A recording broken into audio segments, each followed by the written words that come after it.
implants. So these kind of small stents, originality of the device is more important than the material and where it is coming.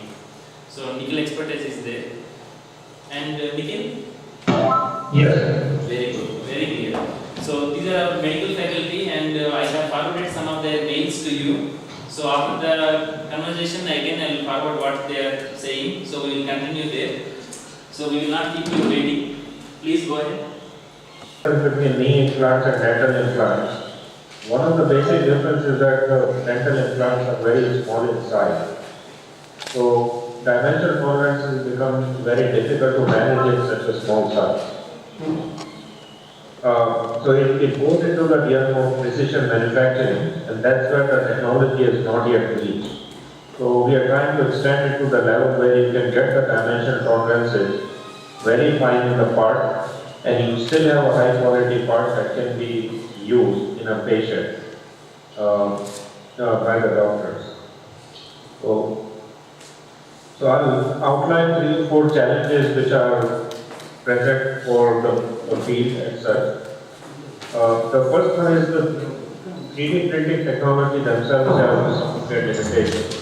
So if you take technologies like fused deposition modeling, FDM, which is melting a filament and depositing it, and that's happening even with metallic materials.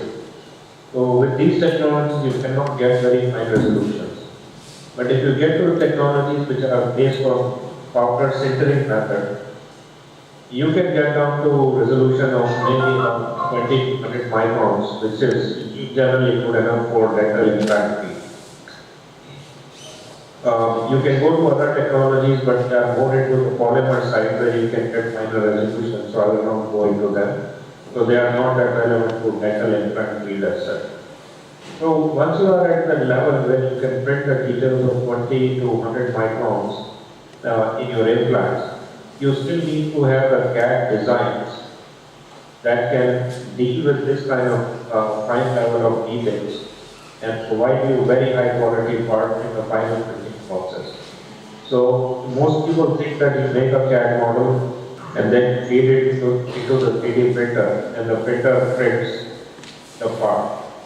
But actually that's not what really happens. You make the file in CAD program, then we export this into STL format, which is a widely used format. This STL format uses a lot of information from the CAD file.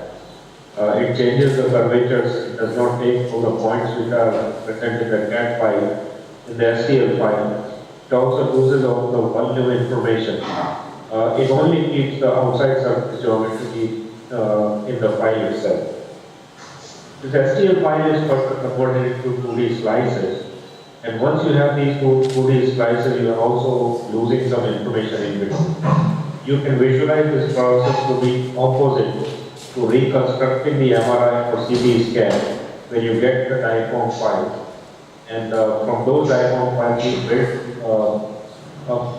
an organ or maybe a bone back from that geometry. So in that case, you have to add information. In case of 3D printing, we are going opposite. So we are using all that information between the slices. And that actually makes a big difference if you have these finer size geometries, just like pitch for the screw. So what kind of thread is in the screw, what kind of pitch is there. So those things are changed at all when you get to that level. And then as Vishu identified the third point, the cyber security is a major challenge. So you design something, it's your intellectual property, you patent the process, you patent the design. But then how do you crack in the market the counterfeit parts? Or how do you crack the part which has been produced by your files, stolen else, or maybe somebody who unauthorized access the files and made the parts, or somebody made the parts using inferior material. So all those track technology or identification technologies have to fold into the CAD design process itself, so that you can go through the entire process check and then find out the right process for the CAD. So right now the example that we have been looking at much more closely is a filter plate. So there's a PhD student who has been working on printing that one plate, it is only about 1 to 2 millimeter thick, and it's about 5 millimeter wide. This plate is fixed with a set of screws, so we are also trying to design these screws together, and then trying to see which combination of parameter actually provides us with the exact shape, geometry, dimension of this kind of plate. So more examples and more results I can share later on if you find more interested in do like. So one last point I want to make before I head shop, and the point is that as we go to these high quality machines which are designed for such metallic applications, the problem in the field right now is that the processing parameters in these machines are designed only for certain set of materials. So if you want to change the composition of materials to build a part, that's really not possible right now. You will have to stick to the composition that manufacturer of these machines are specifying. And a lot of times you really have to meet with these manufacturers themselves. There's no flexibility in that. And it's not a surprise because suppose you are working laser sintering process. Well, laser power is an important parameter, how fast the laser scans. That's another parameter. And if you change the feed material, you would have to change these parameters as well. So that becomes a very challenging process again, which a lot of people are not capable of going through. So that limitation we have to keep in. I think I will stop at this point and I'll let Vishu take over again. Okay, thanks Nikhil. Jay? Yeah. So Mrityunjay is a faculty in the NIT National Institute of Technology, Karnataka, in the Mechanical Engineering division, and he is very helpful with most of the basic things, whatever our faculty has asked, he has answered. So after this meeting, the students also can say something, and we will continue the interaction. Nikhil, I'm saying, Jay, if you have presentation, we can share the screen. Yeah, absolutely. The presentation now? If you want, you can talk 3 minutes and start the presentation, or right away start the presentation, and later on we can speak. Your choice. Okay. Professor Nikhil is still there? Yes. Yeah. I think he can hear me too. Nikhil? Okay. Yeah, I'm here. Okay, sir. Yeah. Hi all. This is Mrityunjay from Mechanical Department at NIT Surat. So we are working on lightweighting materials, and with Nikhil we have a close association. Now we have ventured into 3D printing of these light materials, and then the interest started into medical fields also when Vishu came in picture. So I'll just briefly go through small presentation, and then we can have discussion over that if there are any questions. So let me share the screen now.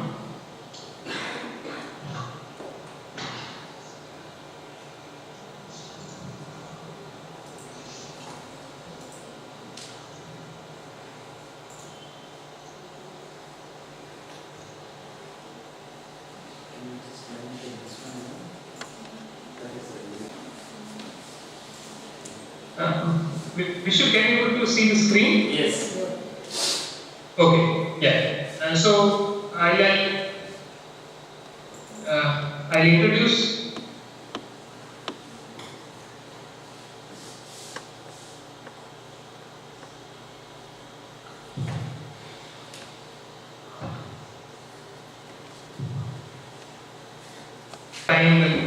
Yeah. Vishu, am I clear? We couldn't hear in between. Oh, is it? But now it's okay. We can continue. Okay, yeah. So if we need to have any component, we need to depend on the original manufacturer, and he might be placed.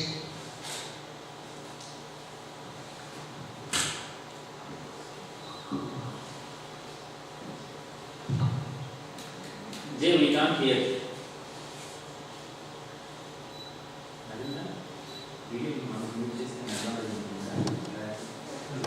start now. So this whole additive manufacturing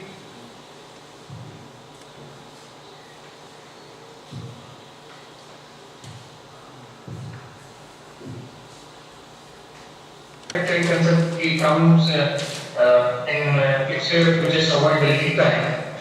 Because for any product, when we want a component we want, we need to depend on the manufacturer who might be there across the globe anyway, and the distance determines the lead time to reach the component.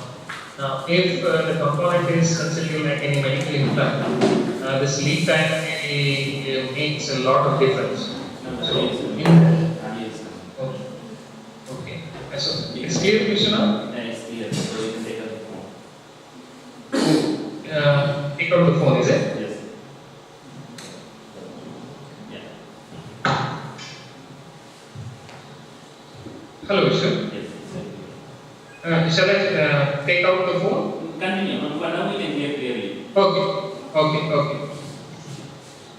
So, if the component is of medical design or dental design, the lead time from the supplier or manufacturer to actual doctor need to be cut down drastically, and that is possible using this additive manufacturing. And typically, if we talk about what we need is a raw material and a tabletop machine, and this will print, as Nikhil has said, based on the CAD file.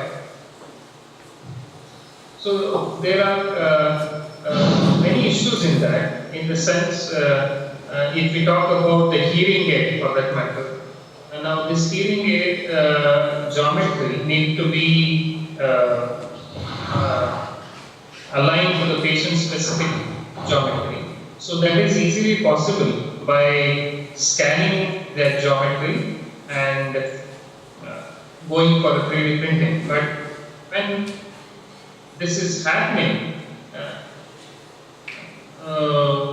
we need to look in much more details about the conversion and the loss of data. Once we take care of this, as Nikhil has mentioned, we have made many additive manufacturing processes to deal with, and these processes are typically based on what resolution they offer, what layer thickness they go by, and with what accuracy we can print it.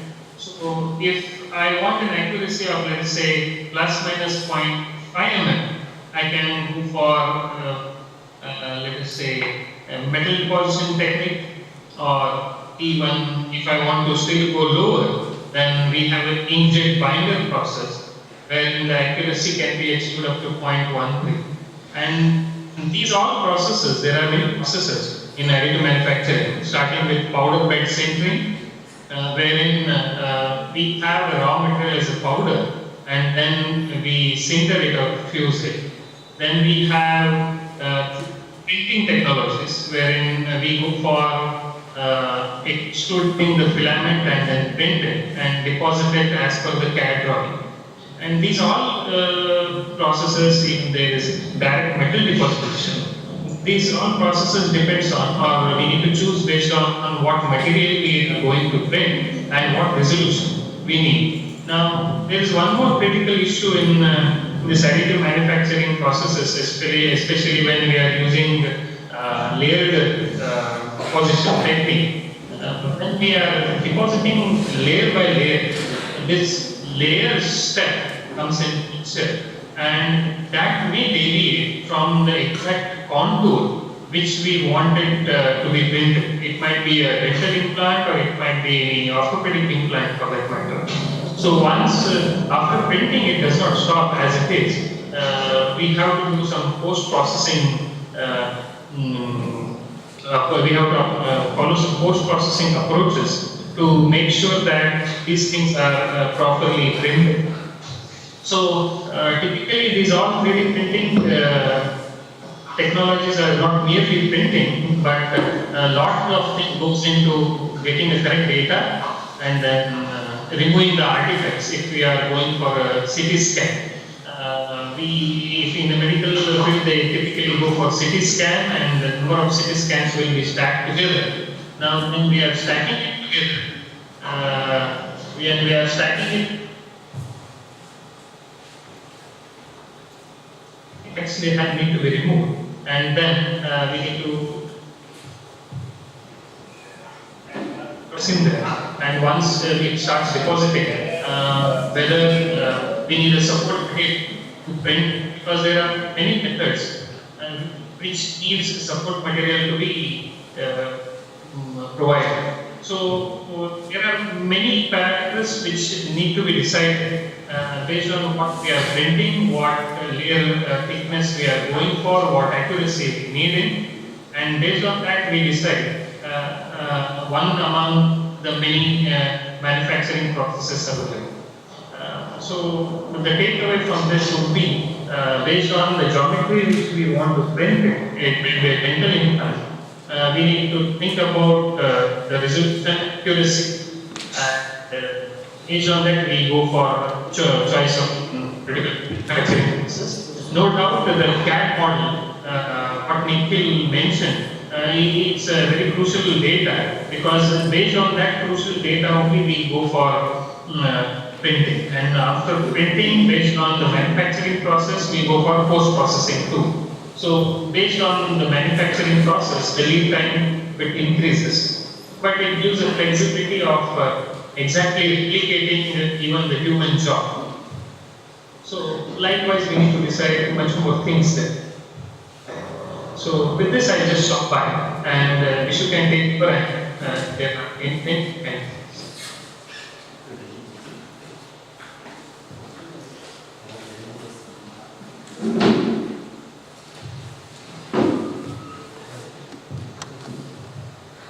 Okay, Jay, thank you. So thanks. actually Jay is printing. So NYU has several campuses, but the relevant facilities are mainly in the Brooklyn campus and also in the Abu Dhabi campus. So in New York we have mainly polymer printing facility, and in Abu Dhabi we have state-of-the-art metal printing facility where we can print cobalt chromes and many even titanium. So that remains a possibility.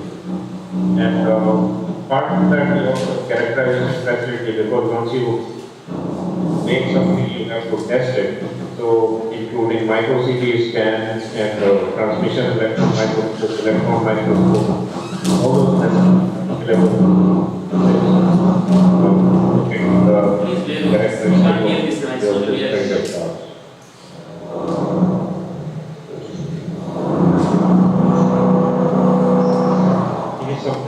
I'm hearing. Can you hear me? Yes, yes, we can hear you. Okay. So my group collaborates extensively with the NYU Dental School, and we are looking at types of implant. We are looking at the same design, but resorbable implant versus permanent implant. So magnesium is one of the materials.